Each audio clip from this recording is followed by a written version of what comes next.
বিভিন্ন পরিমাণ ছিল 47। এই 47 আমরা ফার্স্ট এড দিয়ে হসপিটালে। আহতদের আপনারা কোথায় কোথায় স্থানান্তর করেছেন, কোন হাসপাতাল, একটু যদি বিস্তারিত বলতেন। সদর হসপিটালে আর কি আমরা এ পর্যন্ত কোনো মারা যাবা বা হতাহতের কোনো খবর পাই নাই এবং আমাদের সার্চিং কার্যক্রম চলছে। আমাদের একটু সময় দেন, আমরা ট্রাই করছি। জানাবো কয়টা বগি লাইনচ্যুত এখানে লাইনচ্যুত বগি আমরা পেয়েছি 9টা, তার ভিতরে মেজর লাইনচ্যুত হচ্ছে 3টি এবং আপনারা দেখতেই পাচ্ছেন যে এটার হচ্ছে ট্রেন চলাচল স্বাভাবিক কত সময়ের মধ্যে হতে পারে বা কী ধরনের? এটা রেলওয়ে কর্তৃপক্ষ ইনশিওর করবে।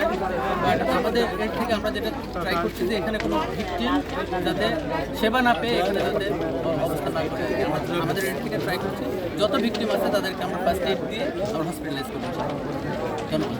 ভাই একটু আপনার নাম কত উল্লেখ করেন? আমার নাম হচ্ছে রেজাল্ট নওগাঁ 3।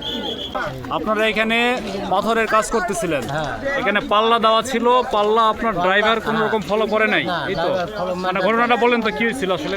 না মানে রেল লাইন এখানে কাজ হচ্ছে, ঠিক আছে, রেল ভেঙে গেছে, মানে এটা আপনার ওই কন্ট্রোলকে মনে করেন যে ইয়া দিয়ে আছে, আপনার মেসেজ দিয়ে সিগন্যাল দেওয়ানো আছে। তারপরে লাল ব্যানার লাগানো থাকে, লাল ব্যানার লাগানোর পরে কাজ করতেছিলাম, ওই লাল ব্যানার মারে দিয়ে এসে এই ভাঙনের স্থানে চলে সিগন্যাল অপেক্ষা করে সিগন্যাল কোনোটা মানেনি। 100 এত। তাহলে এই বিষয়ে আপনি কি মনে করছেন, এই দুর্ঘটনার পিছনে দায়ীকে? দায়ী এটা ড্রাইভারের ব্যর্থতার, অবহেলা। আপনি সান্তাহার জংশন স্টেশনের আওতায় আছেন নাকি? জি, ঠিক আছে। আপনার নাম কি বললেন? সোহেল। সোহেল, ঠিক আছে।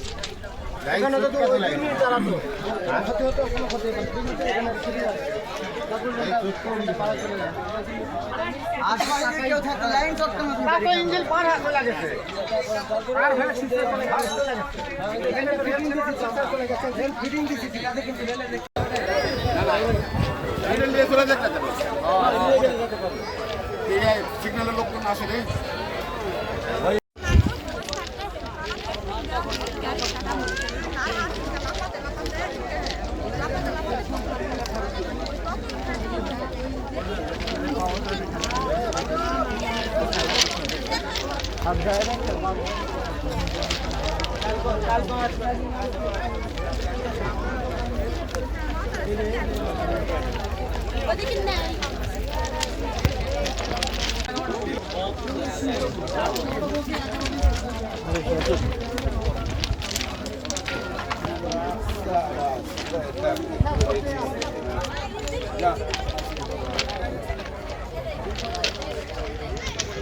মানে ট্রেন করে যাওয়ার পরে হালার পর লাইন চালাচ্ছে, হ্যাঁ গাড়ি চালাচ্ছে।